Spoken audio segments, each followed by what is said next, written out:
Mheshimiwa Mwenyekiti, tunafahamu kwamba Daktari Samia Suluhu Hassan ametutafutia mradi wa TACTIC kwa ajili ya kujenga stendi hii na fedha zipo.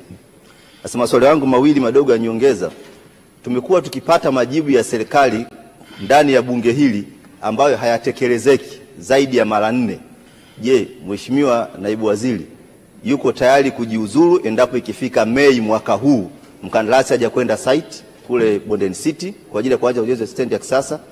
Lakini la pili, kumekuwa na baadhi ya viongozi wamekuwa wanatoa kauli za kwamba mchakato wa ujenzi wa stendi umekwama kwa sababu ya mbunge. Je, serikali iko tayari kutoa majibu kwa wananchi wa jimbo la Arusha mjini? Ni nini hasa kinakwamisha kuanza kwa ujenzi wa stendi? Mheshimiwa Naibu Waziri, majibu ya serikali. Asante sana Mheshimiwa Mwenyekiti.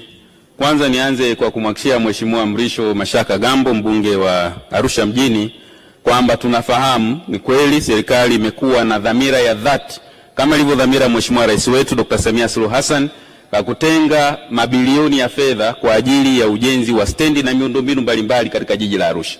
Na ni kweli kwamba baadhi ya miundombinu kazi imeanza, lakini tunafahamu sana umuhimu wa stendi ya pale Bondeni City katika jiji la Arusha, lakini lazima taratibu za manunuzi zifuatwe.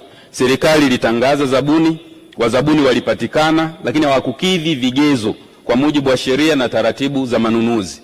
Na serikali singeweza kuendelea kumpa mkandarasi ambaye hajakidhi vigezo, ingekuwa ni ukiukaji wa sheria. Kwa hiyo nimhakikishie tu Mheshimiwa mbunge kwamba dhamira ya serikali ni thabiti, iko pale pale, na sasa tuko hatua za mwisho za kumpata mkandarasi, na tunaamini ifikapo Mei mwaka huu ujenzi utaanza na utakamilika ndani ya wakati ifikapo Mei mwaka ujao 2026. Lakini pili, Mheshimiwa Mwenyekiti, si kweli kwamba Mheshimiwa mbunge wa Arusha mjini ndiye anayekwamisha ujenzi wa stendi ya Bondeni City. Si kweli, kwa sababu taratibu za manunuzi zimekuwa zikiendelea na kumekuwa na mapungufu kwa makandarasi waliopatikana, na serikali imeendelea kuhakikisha kwamba inafanya re-advertisement ili mkandarasi sahihi kwa mujibu wa sheria apatikane. Kwa naomba niwahakikishie wananchi wa jiji la Arusha kwamba Mheshimiwa mbunge wa jimbo hilo amekuwa akifuatilia mara kwa mara, na serikali hii sikivu ya awamu ya 6 itahakikisha inatekeleza mradi huo kwa wakati. Asante.